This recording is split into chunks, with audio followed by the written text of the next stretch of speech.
Hello friends, welcome to my YouTube channel Just Study. Hope you are doing extremely well. So today in this video we are discuss important practice set 3 का part 1 आज हम discuss करेंगे practice set 3 का। इसमें भी 200 question है, तो part 1 में हम लोग 100 क्वेश्चन को कवर कर लेंगे। तो चलिए स्टार्ट करते हैं आज के पहले क्वेश्चन से, जो कि दिया गया है। देखिए फर्स्ट क्वेश्चन क्या कह रहा है, तो पहले क्वेश्चन को देखते हैं। मैक्सिकन, ठीक है, मैक्सिकन गेहूं दिया गया है।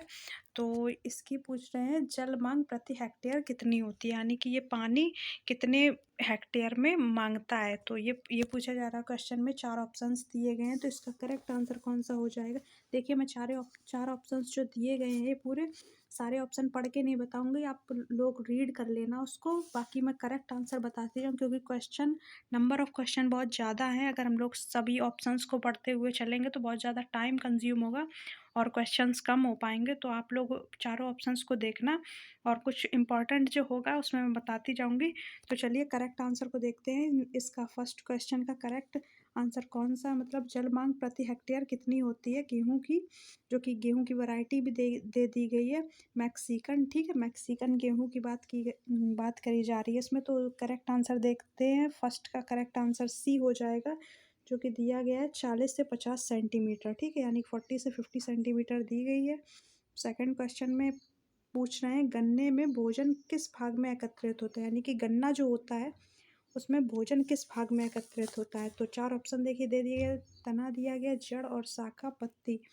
तो इतनी चीज़ें दे दी गई हैं। तो इसमें पूछा जा रहा है कौन से पार्ट में, मतलब प्लांट के कौन से पार्ट में मतलब इकट्ठा होता है, फूड इकट्ठा होता है। ये पूछा जा रहा है गन्ने के कौन से पार्ट में फूड इकट्ठा होता है।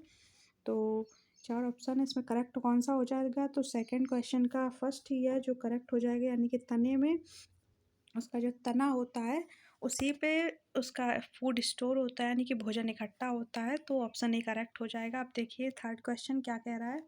थर्ड क्वेश्चन है बरसीम में प्रोटीन की प्रतिशत कितनी होती है, यानी कि बरसीम जो घास होती है उसमें प्रोटीन की प्रतिशतता कितनी होती है, जो कि बरसीम गाय भैंस लोगों को खिलाई जाती है, मतलब पालतू जानवरों को खिलाई जाती है।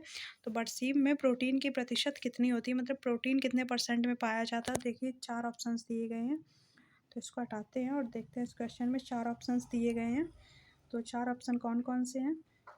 तो first A B C D दिया गया। फर्स्ट ए में दिया गया 5%, सी 18 दिया गया, बी दिया 10%, डी दिया 24%। तो इसमें थर्ड का करेक्ट आंसर हो जाएगा 18%, ठीक है।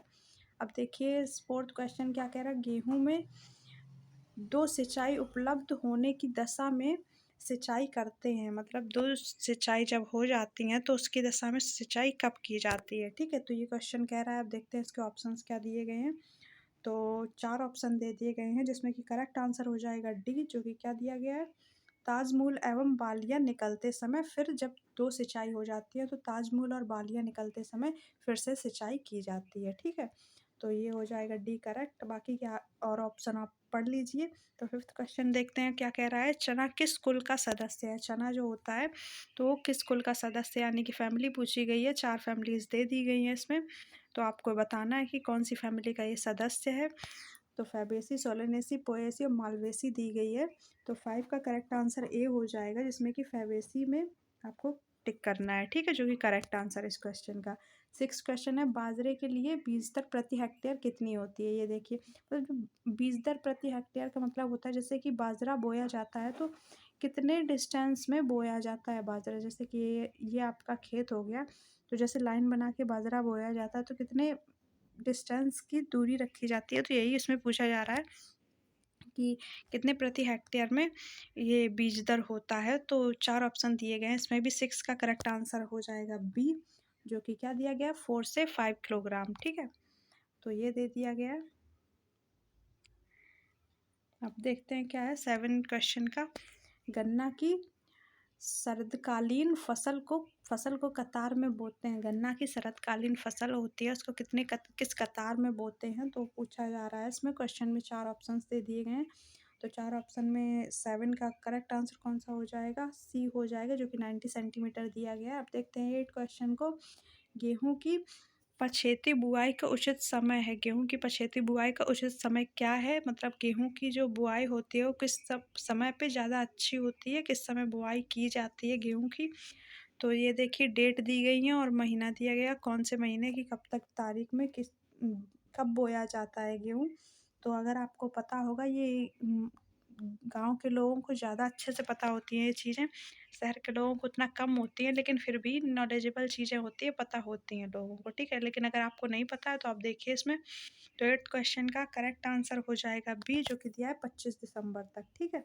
अप्रॉक्स दिसंबर में गेहूँ की बुआई हो जाती है, मिड ऑफ दिसंबर के उसमें हो जाती है बुआई। अब देखते हैं 9th क्वेश्चन को क्या दिया गया। आज़ाद उत्तम प्रजाति है।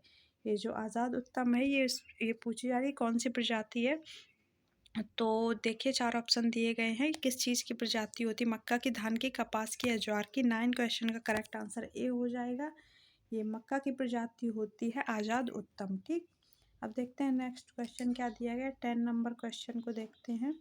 ये है 10 नंबर क्वेश्चन, इसको थोड़ा बड़ा कर लेते हैं। अब देखते हैं क्वेश्चन।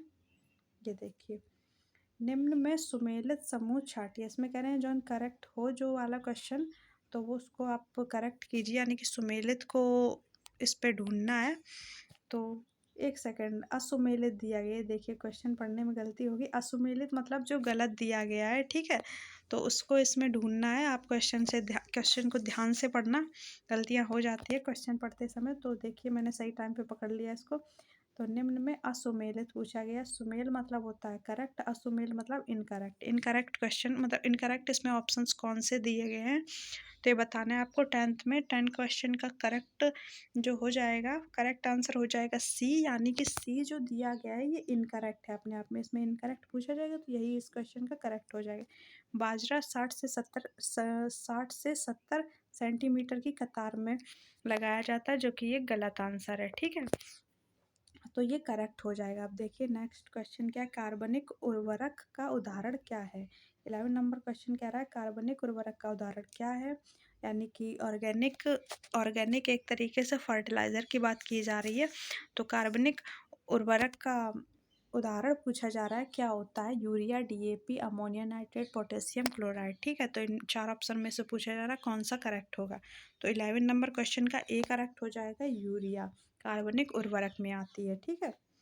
तो अब देखते हैं नेक्स्ट क्वेश्चन। पौधों के लिए अनावश्यक किंतु लाभकारी तत्व है। पौधों के लिए सबसे ज़्यादा लाभकारी और अनावश्यक तत्व कौन सा होता है, ठीक है। और अच्छा भी होता है, लेकिन ज़्यादा डाल दिया जाएगा तो वो बेकार भी होता है, ठीक। तो सबसे पूछा जा रहा है वो तत्व कौन सा है। तो 12 नंबर क्वेश्चन का करेक्ट आंसर डी हो जाएगा, जो कि दिया गया है बेनेडियम, ठीक है। तो डी में आप करेक्ट कर देंगे बेनेडियम में। अब देखिए नेक्स्ट क्वेश्चन है 13 नंबर क्वेश्चन। कैल्शियम की कमी के लक्षण पौधों पर सर्वप्रथम दिखाई पड़ते हैं, ठीक है। कैल्शियम की जब कमी होती है तो पौधे पे ऐसे कौन से लक्षण हैं जो दिखाई देने लगते हैं। तो कैल्शियम की कमी से क्या चीज़ें दिखने लगती हैं पौधे पे। तो देखिए इसमें 4 ऑप्शन दिए गए, जिसमें कि बी ऑप्शन जो दिया गया शीर्षस्थ पत्तियों पर, यानी कि पत्तियों के शीर्ष पे थोड़ी कमजोरी सी दिखने लगती है। तो ये इसका एक कैरेक्टर होता है कि इसमें कैल्शियम की कमी होगी, किसमें, प्लांट में।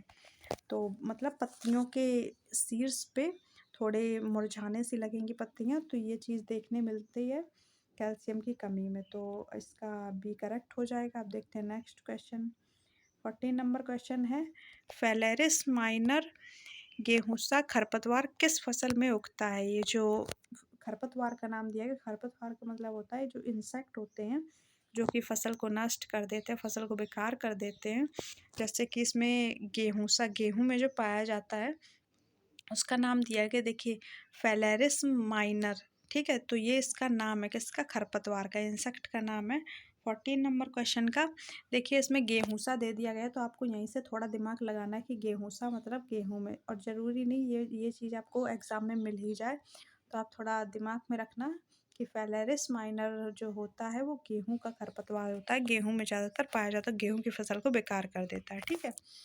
अब देखिए पौधे फास्फोरस किस रूप में ग्रहण करते हैं। 15 नंबर क्वेश्चन कह रहा है पौधे जो होते हैं फास्फोरस को किस रूप में लेते हैं।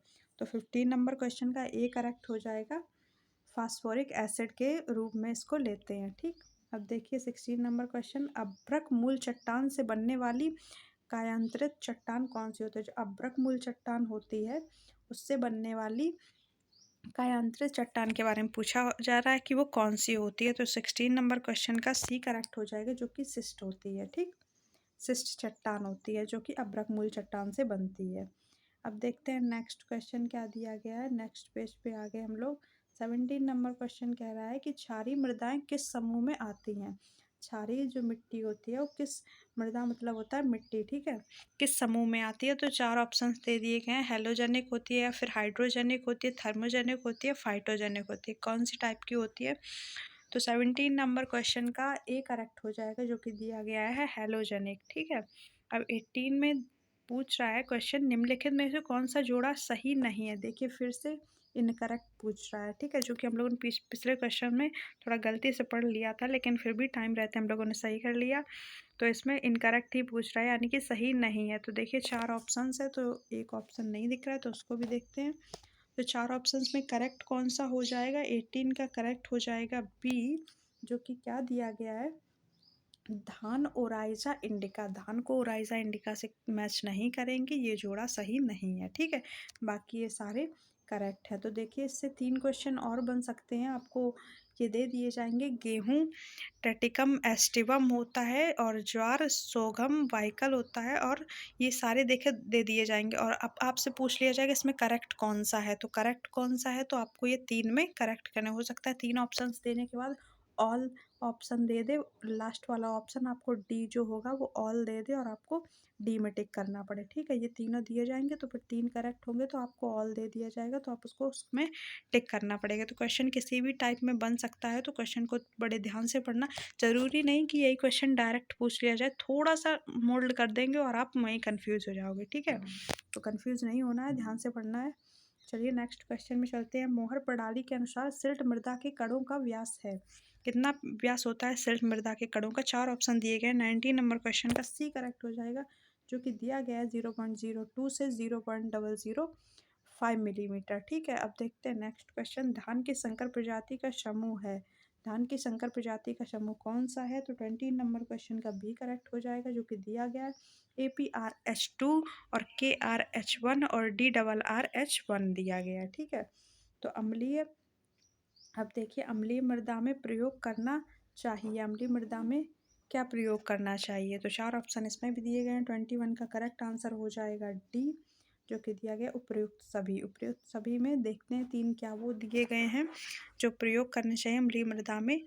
तो ये तीनों चीज़ें यूज़ करनी चाहिए। देखिए क्या है, सोडियम नाइट्रेट, अमोनियम नाइट्रेट और कैल्शियम नाइट्रेट। ठीक है, तो ये सारी चीज़ें इसमें अम्लीय मृदा में यूज़ करनी चाहिए। अब देखिए 22 नंबर क्वेश्चन क्या कह रहा है कि सूची फर्स्ट को, यानी कि ये जो कॉलम फर्स्ट है इसको कॉलम सेकंड से मैच करना है। ठीक है, सुमेल करना है, सुमेल का मतलब मैच करना है, करेक्ट मैच करना है। ठीक है, तो दलहन पर पोषी शिम्ब दिया है, यानी कि दालों को दिया गया है, और राइजोबियम प्रजातियों को दिया गया है। राइजोबियम प्रजातियां होती हैं जो कि जैसे वायरस में ज़्यादातर मतलब बैक्टीरिया वायरस होते हैं जो कि लग जाते हैं मटर में, जैसे कभी कभी कीड़े लग जाते हैं, बरसीम में लग जाते हैं, सोयाबीन में लग जाते हैं, तो ऐसी चीज़ों में लग जाते हैं। तो उसको मैच करना कौन सी प्रजाति किससे अटैच करेगी। ठीक है, तो देखते हैं कौन सा करेक्ट हो जाएगा। तो ये देखिए नीचे ऑप्शंस भी दिए गए हैं। तो 22 नंबर क्वेश्चन का करेक्ट देखते हैं कौन सा होगा। तो 4 ऑप्शंस, पहले इसको थोड़ा छोटा करते हैं ताकि सारी चीज़ें आपको अच्छे से दिखें। तो देखिए मटर का ये राइजोबियम प्रजाति कौन सी होती है? तो मटर की होती है राइजोबियम प्रजाति लेग्यूमिनोसेरम। ठीक है, राइजोबियम लेग्यूमिनोसेरम। अब देखिए सैंजी की क्या होती है? तो सैंजी की होती है राइजोबियम मेलिलोटी। ठीक है, तो ये 4th हो जाएगा। और बरसीम की क्या होती है? बरसीम की होती है राइजोबियम ट्राइफोली होती है। ठीक है, अब देखते हैं सोयाबीन की क्या होती है? तो राइजोबियम जैपोनिकम होती है, वो सोयाबीन की प्रजाति होती है। ठीक है, तो अब देखते हैं कौन सा करेक्ट मैच करेगा इससे। तो ए का थर्ड ये भी है, ए का थर्ड ये भी है, ये दोनों तो गलत हो गए।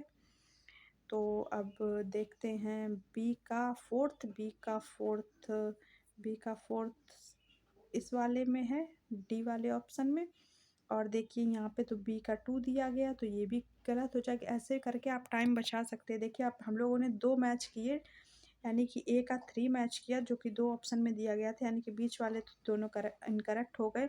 अब बी वाला देखा कि बी का 4 किस में दिया गया, राइजोमियम मैलिलोटी, जो कि सिर्फ डी ऑप्शन में दिया गया, यानी कि डी करेक्ट हो जाएगा। अब देखते हैं नेक्स्ट क्वेश्चन। कभी कभी नवजात बछड़े में जीवन के लक्षण नहीं दिखाई देते हैं, ठीक है।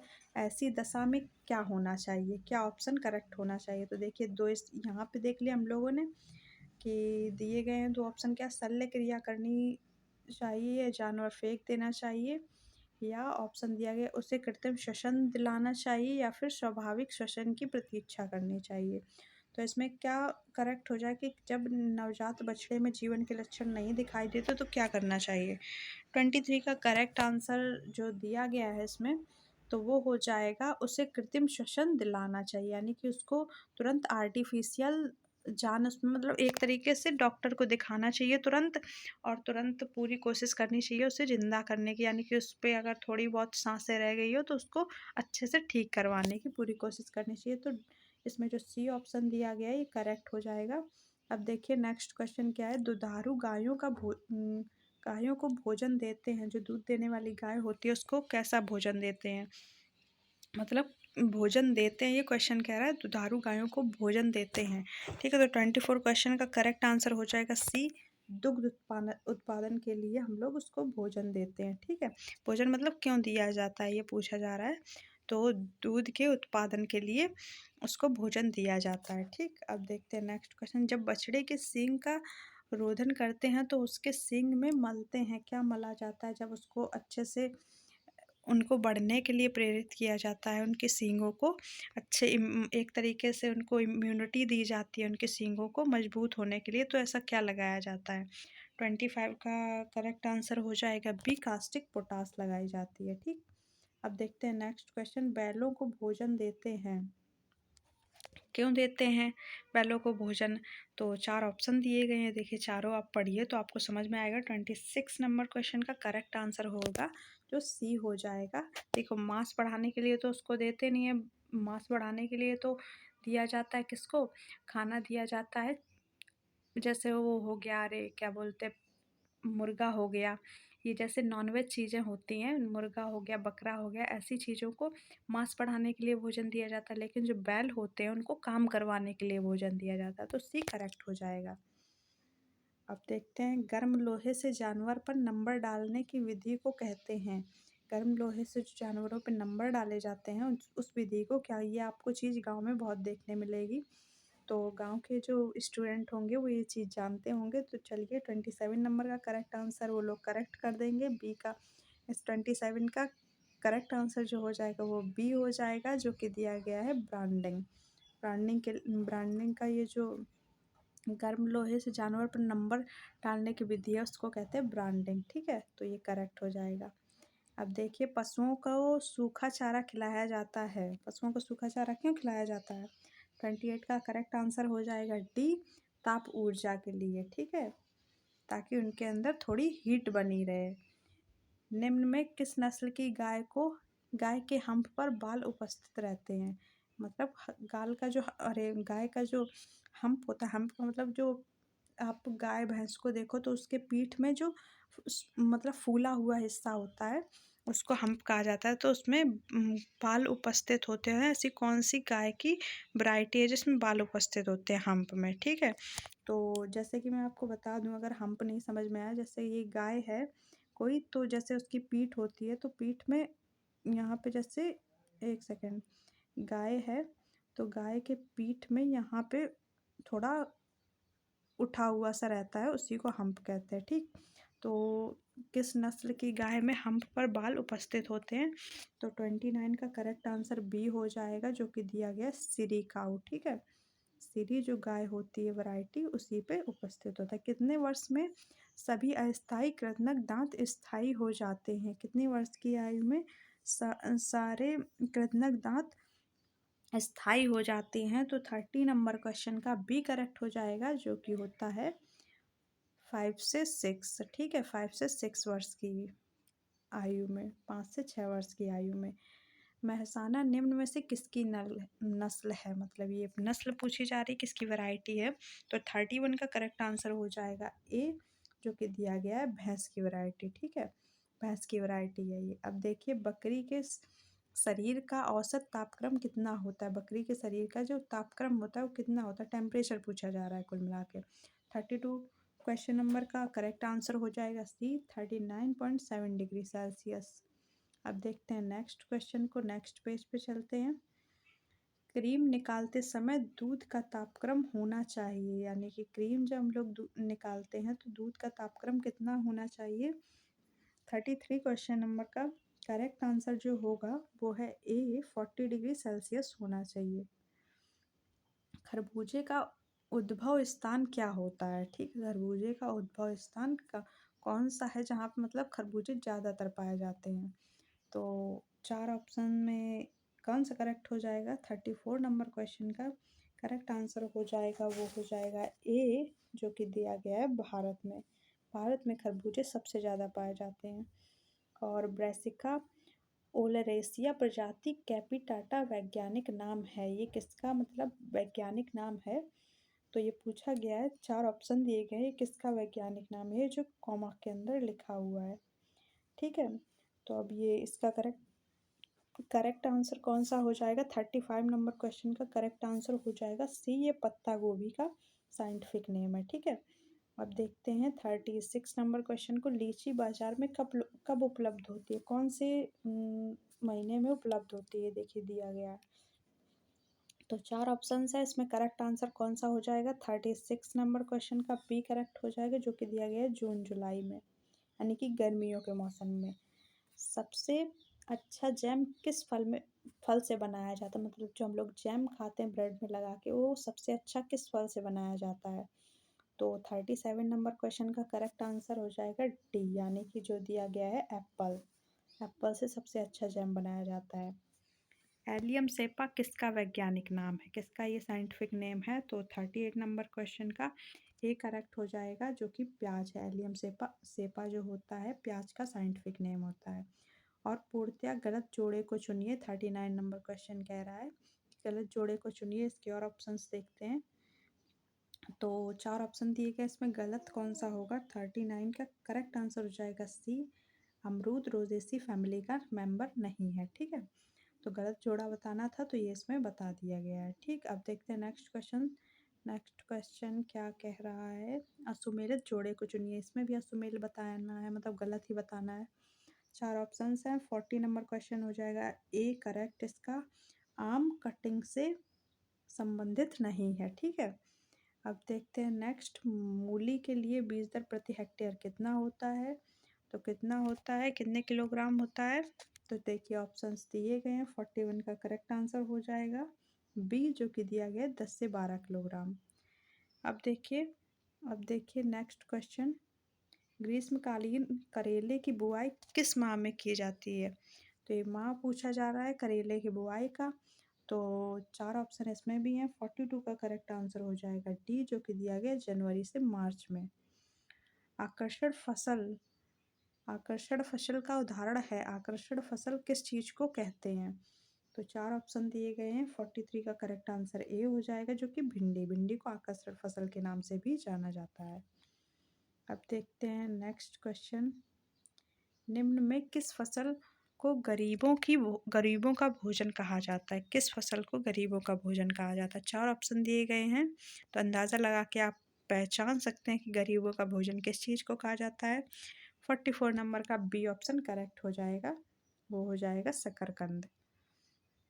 निम्न में चंचल किसकी किस्म है, चंचल जो होती है किस चीज़ की किस्म होती है। तो 45 नंबर क्वेश्चन का करेक्ट आंसर हो जाएगा डी, वो चंचल होती है मिर्च की किस्म होती है। चंचल मतलब चालाक, चालाक मतलब आप अंदाज़ा लगा लीजिए कि मिर्च ही होती है जो सबसे तेज़ होती है। तो चंचल करके मिर्च को ध्यान में रख सकते हैं। ठीक है, अब देखते हैं नेक्स्ट क्वेश्चन। कॉलम ए को कॉलम ए से सुमेलित कीजिए, कॉलम बी से सुमेलित कीजिए। ठीक है, ए को बी से करेक्ट करना है, फिर मैच करना है नीचे के ऑप्शंस को। तो देखते हैं क्या दिए गए हैं। तो 46 नंबर क्वेश्चन में हम लोग देखते हैं पहले।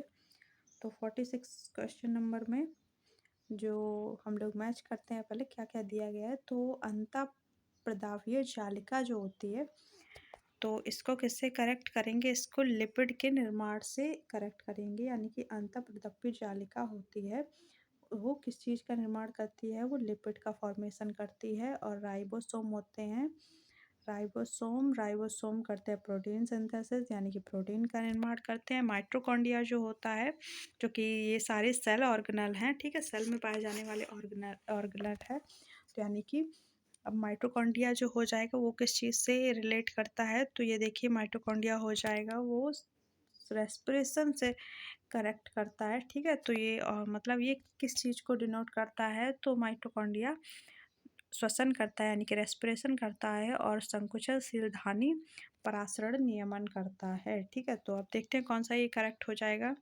तो ए का थर्ड ये दो ऑप्शन में दिया गया, बाकी ये और ये यानी कि सेकंड फोर्थ तो गलत हो ही जाएंगे। तो ए का थर्ड।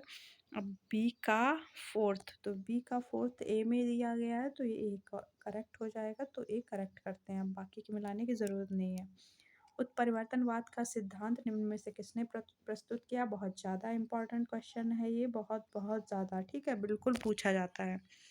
तो 47 नंबर क्वेश्चन का करेक्ट आंसर क्या हो जाएगा। 47 क्वेश्चन नंबर का करेक्ट आंसर हो जाएगा डी, जो कि है डिवरीज। ह्यूगो डिवरीज नाम के साइंटिस्ट थे, तो इसमें सिर्फ डिवरीज दिया गया है। जैसे इसमें मेंडल दिया गया है, सिर्फ लैमार्क दिया गया है, तो इनका फुल नेम था ह्यूगो डिवरीज, ठीक है। तो सिर्फ इसमें डिवरीज दिया गया, तो आप इसको करेक्ट कर दीजिए, डिवरीज, डी ऑप्शन करेक्ट हो जाएगा, ठीक है। अब देखते हैं नेक्स्ट क्वेश्चन। पैलिएंथोलॉजी अध्ययन है, पैलिएंथोलॉजी किस चीज़ का अध्ययन है, मतलब इसमें किस चीज़ की स्टडी की जाती है। 4 ऑप्शन दिए गए हैं। 48 क्वेश्चन नंबर का डी करेक्ट हो जाएगा, जो कि दिया गया जीवाश्म की स्टडी की जाती है, ठीक है। इसमें जीवाश्म समझ, अगर मैं आपको बताऊं जीवाश्म क्या होते हैं, तो जीवाश्म जैसे कि कोई एक तरीके से पूरा कंकाल होता है। कंकाल तो समझते होगे ना आप लोग, जैसे कि कोई हड्डी पूरा, जिसमें कि बॉडी का जो ऊपर की लेयर होती है वो पूरी बर्न कर दी जाए, और उसके अंदर का जो अंदर की जो हड्डियाँ होती हैं उसी को कंकाल कहते हैं। तो यही जो पहले, बहुत पहले, कम से कम आज से 2-4 हज़ार साल पहले की बात है, जब आप लोगों ने वो हॉरर मूवीज़ देखी होंगी, जिसमें कि बताया जाता है कि डायनासोर हुआ करते थे। तो डायनासोर के हम लोगों को जीवाश्म मिले, यानी कि फॉसिल्स जिसको इंग्लिश में बोला जाता है। तो ये सारे ज़मीन के अंदर दबे हुए मिले हैं हम लोगों को, ठीक है। मतलब जिन लोगों ने इसकी खोज की है जीवाश्म की, तो वो इन लोगों को ज़मीन के अंदर मतलब बिछे हुए मिले थे। तो एक, जैसे कि एक लेयर होती है मिट्टी की, दूसरी लेयर होती है, तो वही जब हटाया गया तो बहुत अंदर जाके गहराइयों में, तो ये जैसे डायनासोर के फॉसिल्स मिले, यानी कि जीवाश्म मिले, तो उसी को कहते हैं, उसी की स्टडी को कहते हैं, जीवाश्म की स्टडी को कहते हैं पैलेंथोलॉजी, ठीक है। तो डी करेक्ट हो जाएगा। अब केंद्र का तंतुकीय मिलता है, ये क्वेश्चन कह रहा है 49 नंबर क्वेश्चन, किस चीज़ से मिलता है। तो 4 ऑप्शन दिए गए, तो 49 का बी करेक्ट हो जाएगा, प्रोकैरियोटिक कोशिका में मिलता है, ठीक है। विषाणु संयोजक कड़ी है, विषाणु जो होता है, विषाणु बोले तो वायरस, तो ये किसकी संयोजक कड़ी है। तो बहुत आसान क्वेश्चन है, बहुत ज़्यादा पूछा जाता है। 50 नंबर का ए करेक्ट हो जाएगा, सजीव और निर्जीव के बीच की कड़ी है, ठीक, कनेक्टिंग लिंक है। अब देखिए हीमोग्लोबिन में कौन सी धातु होती है, तो ये तो सभी को पता होगा, हीमोग्लोबिन में कौन सी धातु होती है। 51 नंबर क्वेश्चन का सी करेक्ट हो जाएगा, आयरन होती है। अब देखिए क्वेश्चन क्या कह रहा है, निम्न में से लिंग संलग्न रोग कौन सा है, सेक्स लिंक डिजीज कौन सी है। तो 4 ऑप्शन दे दिए गए हैं, एनसीईआरटी में बहुत अच्छे से मेंशन है। 52 नंबर क्वेश्चन का बहुत इंपॉर्टेंट क्वेश्चन हो गया है ये, ठीक है, एनसीईआरटी का क्वेश्चन है। 52 का करेक्ट आंसर हो जाएगा सी, जो कि दिया गया वर्धानता। वर्धानता का मतलब होता है, आप इसको मैं थ्योरी में समझा दूंगी, ठीक है, क्योंकि काफ़ी लंबी लंबी चीज़ है, तो इसको थ्योरी में समझाएंगे। मतलब एक तरीके से वर्धानता मतलब वो रेड और ग्रीन में, पेशेंट जो होता है रेड और ग्रीन कलर में डिफरेंस नहीं कर पाता कि ये रेड है कि ये ग्रीन है, उसको दोनों एक ही जैसे दिखते हैं, ठीक है। तो वर्धानता इसी को कहा जाता है जो कि लाल और हरे में फ़र्क पैदा नहीं कर पाते ऐसे पेशेंट्स, ठीक है। तो ये होता है वर्धानता। अब देखते हैं नेक्स्ट क्वेश्चन जो कि दिया गया है। सार्वभौमिक रुधिरदाता रक्त समूह है, ठीक है। सार्वभौमिक रुधिरदाता रक्त समूह है का मतलब क्वेश्चन ये कह रहा है कि ऐसा कौन सा ब्लड ग्रुप है जो कि सभी एक तरीके से इसको ये कह सकते हैं, ऐसा कौन सा ब्लड ग्रुप है जो सबको दे दिया जाए तो कोई दिक्कत नहीं होगी, किसी भी पेशेंट को दे दिया जाए तो कोई दिक्कत नहीं होगी। सार्वभौमिक रुधिरदाता यानी कि मतलब ऐसा ब्लड ग्रुप जो किसी भी पेशेंट को चढ़ा दिया जाए तो कोई प्रॉब्लम नहीं क्रिएट होती है। 53 नंबर क्वेश्चन ये कह रहा है, ठीक है। तो 53 में करेक्ट आंसर जो हो जाएगा वो हो जाएगा डी, यानी कि ब्लड ग्रुप ओ जो होता है वो किसी पेशेंट पे चढ़ा देने पे कोई प्रॉब्लम क्रिएट नहीं होती, यानी कि ये एक ब्लड डोनेट ग्रुप होता है, यानी कि ब्लड मतलब सबसे ज़्यादा डोनर ग्रुप होता है वो होता है ओ, और सबसे कम मतलब कि ऐसा कौन सा ब्लड ग्रुप है जो किसी को भी नहीं चढ़ा सकते हैं तो वो है ए बी, ठीक है। यानी कि जो अगर इसमें पूछते हैं कि ये सार्वभौमिक रुधिर ग्राही, ग्राही अगर लिख दिया है तो मतलब लेने वाला, दाता मतलब देने वाला, ग्राही मतलब लेने वाला, ग्राही पूछ दिया जाता मतलब किसी को नहीं दिया जाता है, वो सिर्फ ए बी ब्लड ग्रुप का पेशेंट होगा उसी को, ए बी ब्लड ग्रुप का जो ह्यूमन होगा उसी को दिया जाएगा, तो वो ए बी ब्लड ग्रुप होता है जो हर किसी को नहीं दे सकते हैं, ठीक है। बाकी ए दिया जा सकता है, बी दिया जा सकता है, ओ होता है जो किसी को भी दे तो कोई प्रॉब्लम नहीं होगी, ठीक है। तो ये आप चीज़ें ध्यान रखना। इसको ओ को कहते हैं मतलब यूनिवर्सल डोनर कहते हैं, डोनर मतलब किसी को भी दे दिया जाए, और ए बी को कहते हैं यूनिवर्सल एक्सेप्टर, ठीक है। तो ये चीज़ ध्यान रखना आप। अब देखते हैं 54 नंबर क्वेश्चन को। F1 की पिछली अप्रभावी पीढ़ी के संकरण कहलाता है। ये देखिए प्रिंसिपल ऑफ इनहेरिटेंस से क्वेश्चन है। तो 54 नंबर क्वेश्चन ये भी एनसीईआरटी का क्वेश्चन है। 54 का करेक्ट आंसर हो जाएगा बी जो कि दिया गया है, इसको टेस्ट क्रॉस कहते हैं। देखिए क्वेश्चन 55 कह रहा है अपचय के परिणाम स्वरूप ऊर्जा किस रूप में तुरंत संग्रह हो जाती है, किस रूप में संग्रह हो जाती है, ये फोटोसिंथेसिस का क्वेश्चन है। तो 55 नंबर क्वेश्चन का बी करेक्ट हो जाएगा जो कि है एटीपी के थ्रू। ऊर्जा वैसे भी, एनर्जी वैसे भी एटीपी के थ्रू कन्वर्ट होती है, मतलब इकट्ठा होती है।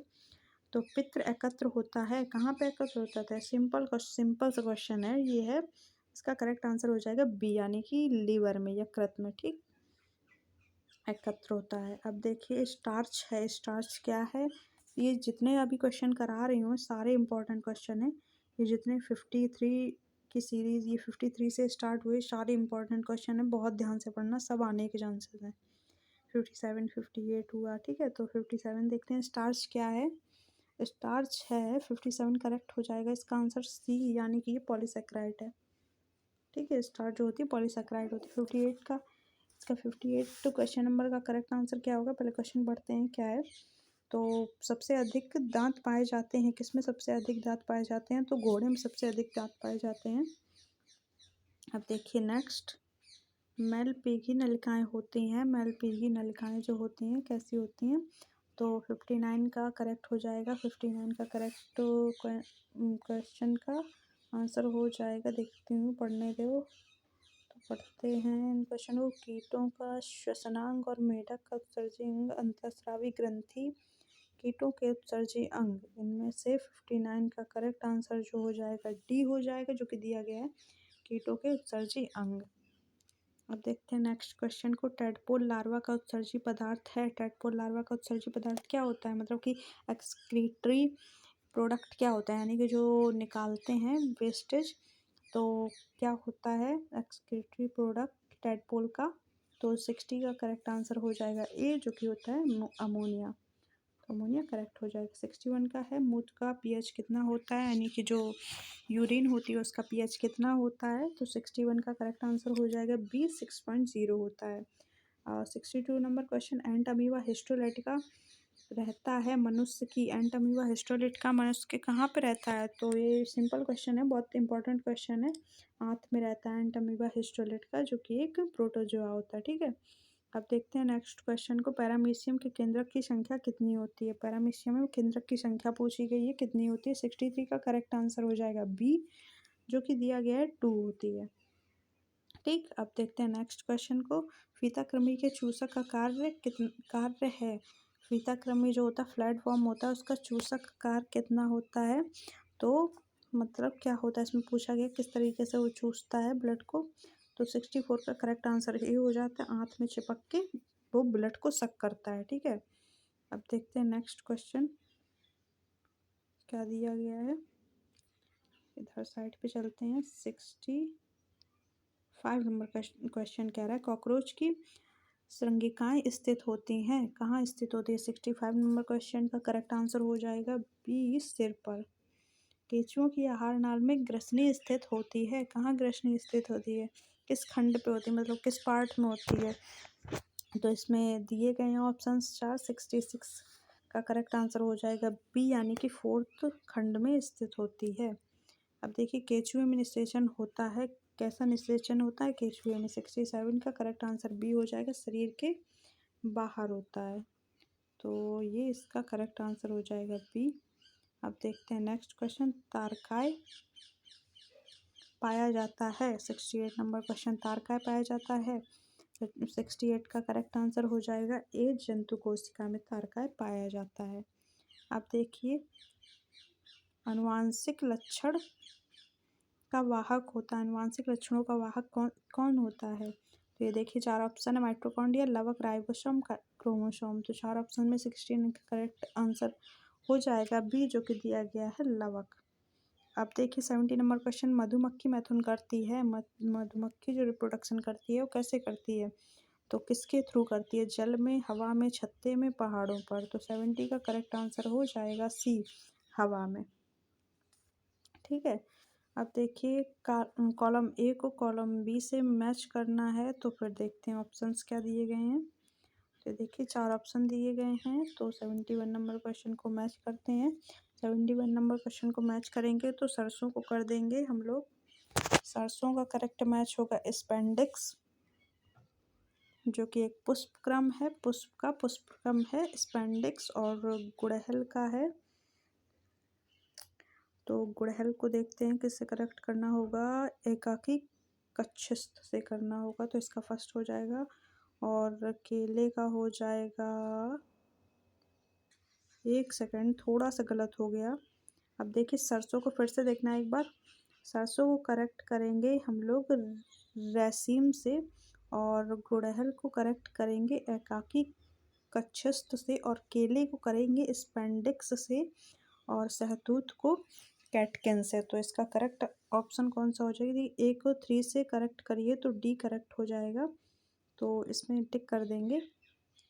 देखते हैं नेक्स्ट। मालवेसी कुल का पुमंग होता है, मालवेसी कुल का पुमंग कौन होता है? तो इसका एकस लंग होता है, तो ये करेक्ट कर देंगे। अब देखते हैं नेक्स्ट। ब्रैसिका निंग्रा वनस्पतिक नाम है, किसका वनस्पतिक नाम है? ब्रैसिका निंग्रा। तो इस पे भी 4 ऑप्शन है, तो 73 का बी करेक्ट हो जाएगा, काली सरसों का वानस्पतिक नाम है।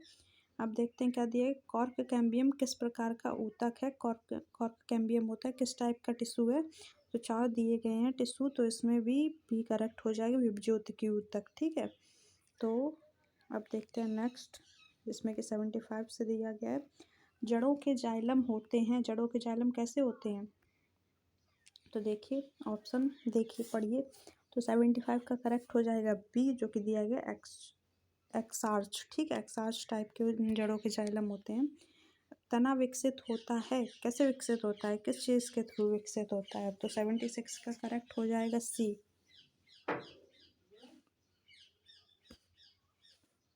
प्रांकुर से। तो पढ़ते हैं नेक्स्ट क्वेश्चन को, क्या दिया गया था। 76 हम लोगों ने कर लिया। अब देखिए एंडोडर्मिस अनुपस्थित होती है, एंडोडर्मिस अनुपस्थित होती है, किसमें अनुपस्थित होती है? 4 ऑप्शन दिए गए हैं। 77 का करेक्ट कौन सा हो जाएगा? वो हो जाएगा बी, एक बीजपत्री तने में अनुपस्थित होती है। कौन कौन अनुपस्थित होती है? एंडोडर्मिस। ठीक है, तो अब देखिए 78 का करेक्ट क्या होगा। क्वेश्चन पढ़ते हैं। मज्जा किरण निर्मित होती है, मज्जा किरण जो निर्मित होती है वो किस चीज़ पे निर्मित होती है?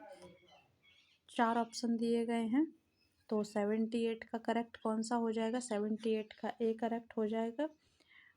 मृदूतक जो दिया जाता है, मृदूतक जो होता है उसमें मज्जाकिरण निर्मित होती है। ठीक है, तो इसका बी करेक्ट कर देंगे। तो अब देखते हैं नेक्स्ट को। धसे हुए रंध्र पाए जाते हैं, धसे हुए रंध्र जो होते हैं कहाँ पाए जाते हैं, 4 ऑप्शन दिए गए हैं। 79 का करेक्ट जो हो जाएगा वो हो जाएगा सी, शुष्कोत्मिद पौधों में पाए जाते हैं धसे हुए रंध्र। ठीक है, ये बहुत क्वेश्चन आते हैं। ठीक है, ये जो मैं सारे ये जो प्लांट वाले क्वेश्चन करा रही ये सब प्लांट फिजियोलॉजी से कनेक्टेड है।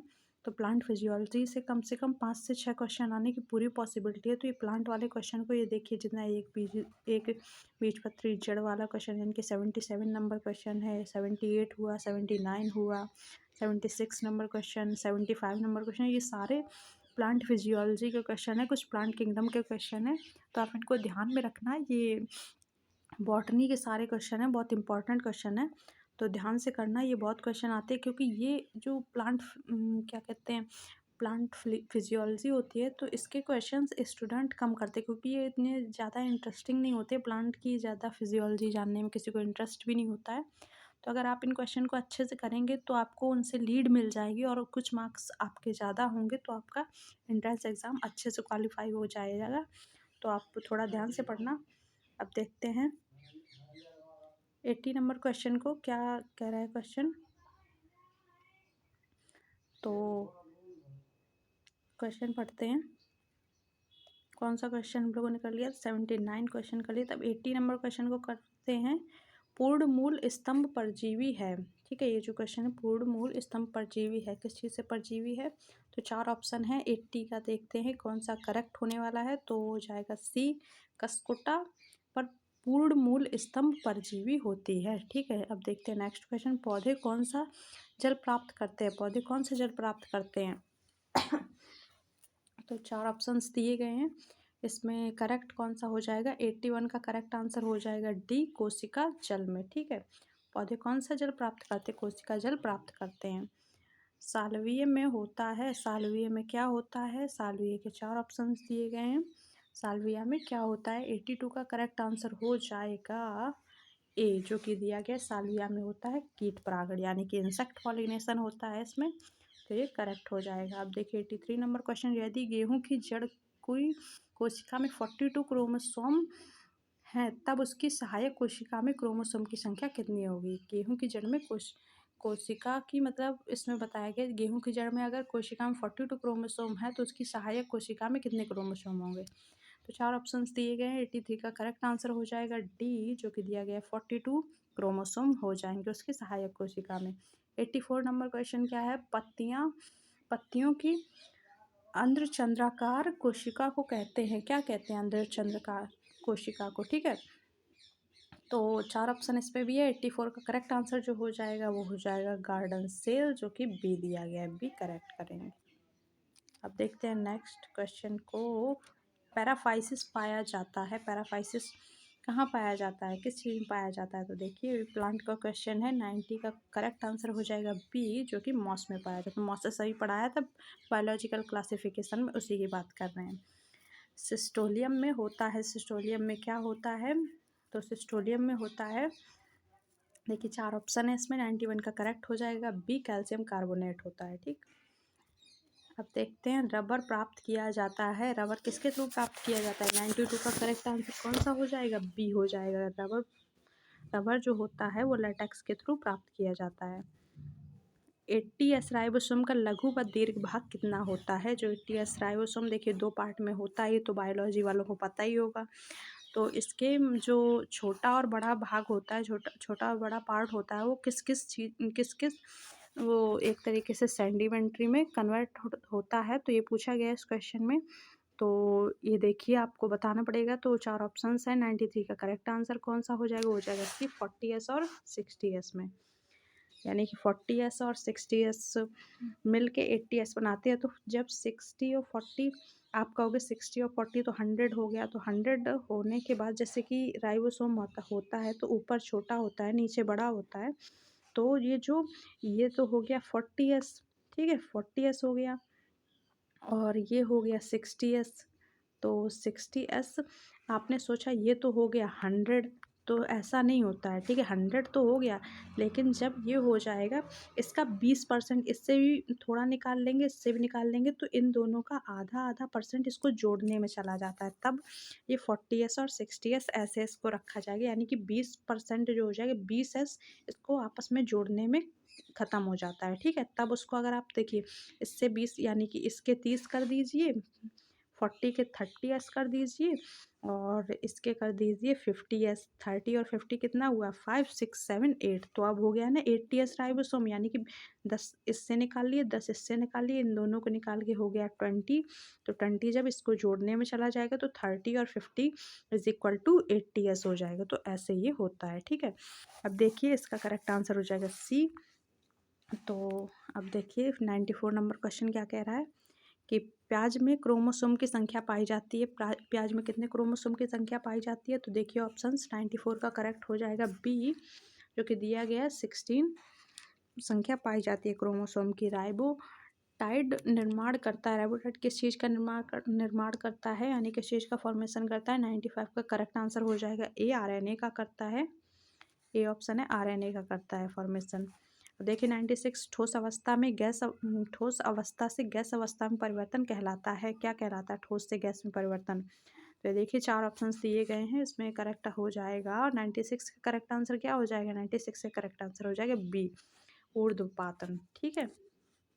अब देखते हैं नेक्स्ट क्वेश्चन, जो कि 97 नंबर क्वेश्चन है। 2 या 2 से अधिक तत्वों को मिलाकर बनता है, क्या बनता है 2 या 2 से अधिक की। केमिस्ट्री का क्वेश्चन आ गया, ठीक है। बहुत इंपॉर्टेंट क्वेश्चन, बहुत ज़्यादा पूछा जाता है। तो देखिए 97 का करेक्ट आंसर हो जाएगा डी, जो यानी कि 2 या 2 से अधिक तत्वों को मिलाकर यौगिक बनता है। यौगिक मतलब कंपाउंड इंग्लिश में बोलें तो। 98 का हो जाएगा पोटेशियम फेरोसाइनाइड का सूत्र, यानी फॉर्मूला पूछ रहे हैं। पोटेशियम फेरोसाइनाइड का फॉर्मूला क्या होता है, तो 4 ऑप्शन दिए गए हैं। 98 का करेक्ट आंसर हो जाएगा सी, K4FeCN6, ठीक है। तो K4FeCN6 को पोटेशियम फेरोसाइनाइड कहते हैं, ठीक है। तो सी करेक्ट हो जाएगा।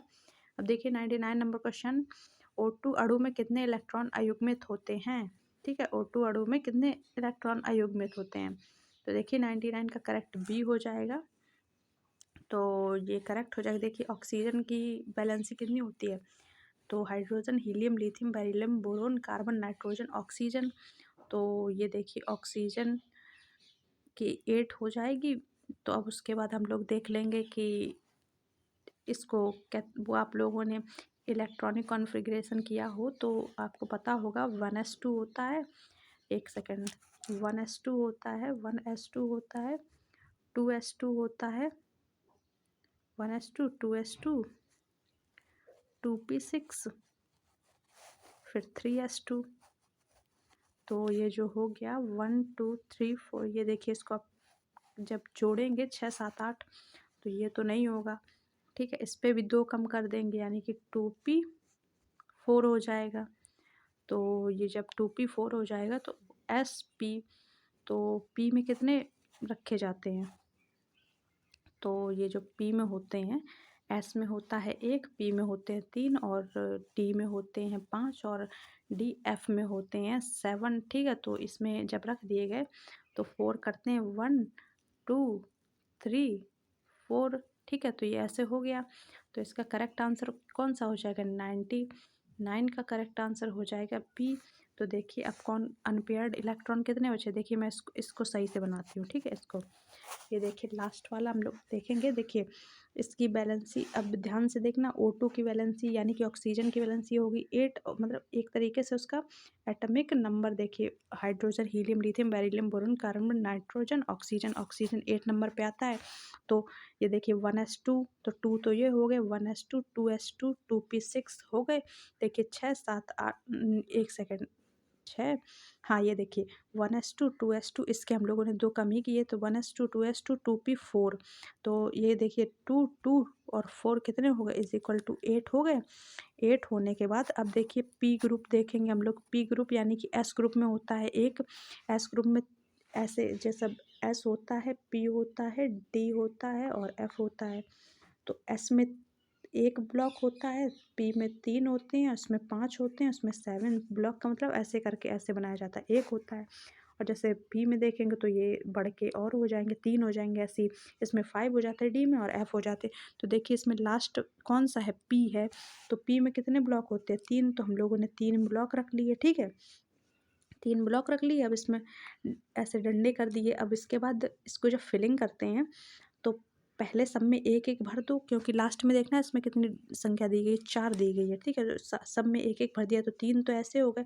अब इसमें डबल कर देंगे, क्योंकि 4 के लिए हम लोग अलग से बना के तो कर नहीं सकते, तो इसी को पहले 3 भर देते हैं, फिर इसको एक को फिल कर दो। तो ये तो फुल हो गया। इसमें अनपेयर्ड पूछा गया क्वेश्चन, देखिए अयुग्मित, अयुग्मित रहते हैं, ठीक है। अनपेयर्ड पूछा गया तो अनपेयर्ड कितने बचे, ये 2 बचे हैं, तो 2 अनपेयर्ड यानी कि बी में दिया गया है। तो थोड़ा सा कंसेप्ट लगेगा लेकिन समझ आ जाएगा। तो देखिए बी करेक्ट हो गया, ठीक है, ये बी करेक्ट हो जाएगा। अब देखिए नेक्स्ट, ऑक्सीकरण कहलाता है, ऑक्सीकरण क्या कहलाता है, मतलब ऑक्सीकरण को डिफाइन कैसे करते हैं। तो 100 नंबर क्वेश्चन का करेक्ट आंसर हो जाएगा सी, इलेक्ट्रॉन की घटने को ऑक्सीकरण कहते हैं, ठीक है। तो सी करेक्ट हो जाएगा, ये भी इम्पॉर्टेंट था। तो आज की वीडियो में बस इतना ही। अगर वीडियो पसंद आई हो तो लाइक शेयर और सब्सक्राइब करना ना भूलें, और सब्सक्राइब ज़रूर कर दें, क्योंकि नई से नई नोटिफिकेशन आपको मिल जाएगी। बेल आइकन को प्रेस कर दें। तो अगर वीडियो अच्छी लगी हो तो नेक्स्ट वीडियो का इंतज़ार करें, और कुछ कन्फ्यूज़न रह गई हो तो कमेंट में करके ज़रूर बता देना। तो मिलते हैं अपने नेक्स्ट वीडियो में, तब तक के लिए थैंक्स।